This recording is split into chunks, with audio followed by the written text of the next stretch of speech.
Hello आज्ञा मैंने नमस्कार आउ एक बड़ खबर आपण मन को स्वागत जनाऊँगी।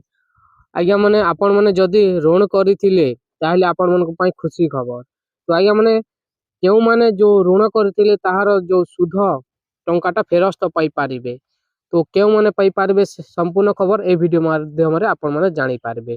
तो आज्ञा मैंने जदि आपण मन को वीडियो टी भलो लागले वीडियो को लाइक करबे आ निज संग मन को शेयर करबे ता सहित आपण माने चैनल टी को सब्सक्राइब कर देबे जो द्वारा आपण माने सठिक खबर ए चैनल माध्यम रे पाई पारिबे।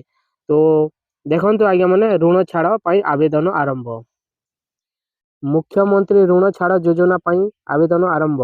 जे कोनोसी बैंक रु ऋण नैथिले मिलिबो सुविधा। तो आज्ञा माने आपण माने जे कोनोसी बैंक रु भी जदि ऋण करिथिले आपण माने से पैसाटा फेरस्त पाई पारबे सुध फेरस्त। तो देखंतु पेपर रे लेखा हिची आपण मन को स्क्रीन रे देखाई दोछि आज्ञा माने। तो राज्यर अणु क्षुद्र और मध्यम उद्योग क्षेत्र में व्यापक नियुक्ति सुजोग सृष्टि सहित ग्रामांचलर अर्थनीति को मजबूत करने लगी मुख्यमंत्री सुध फेरस्त योजना आरंभ होइछि। तो आज्ञा माने ग्रामांचलर अर्थनीति को मजबूत करने आम मुख्यमंत्री सुध फेरस्त करने योजना करिसंती। तो केउ माने करि पारबे सुध फेरस्त पाई पारिबे। तो देखंतु आज्ञा माने कोविड महामारी पई राज्यर एमएसएमई क्षेत्र क्षतिर सम्मुखीन होइथिला। एहाकु दृष्टि रे रखी उद्योगी मानकर क्षति भरणा पई सरकार सुध फेरस्त व्यवस्था करिसंती। तो एहाकु दृष्टि रे रखी उद्योगी मानकर क्षति भरणा पई सरकार सुध व्यवस्था करिसंती। तो केते तारिख रु आपण माने करि पारिबे एही आवेदन। तो देखंतु चलित मास 15 तारिख रु सुध फेरस्त पाइबा पई आवेदन ग्रहण होइछि।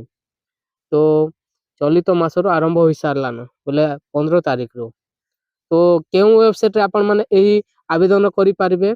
तो आपण माने देखंतु एठारे लेखा हिची मो डिस्क्रिप्शन तले लिंक दे देबी।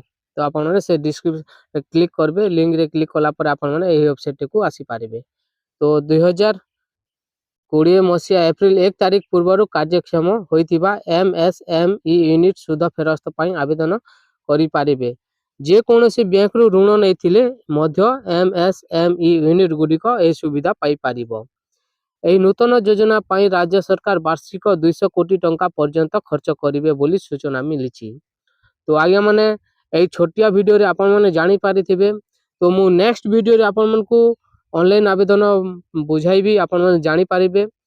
तो ए छोटिया इन्फॉर्मेशन आपण मन को भलो लागिथिले आपण मन को सांग मन को शेयर करबे और चैनल टी को सब्सक्राइब कर देबे। तो एही थिला आपण मन पई छोटिया अपडेट। धन्यवाद।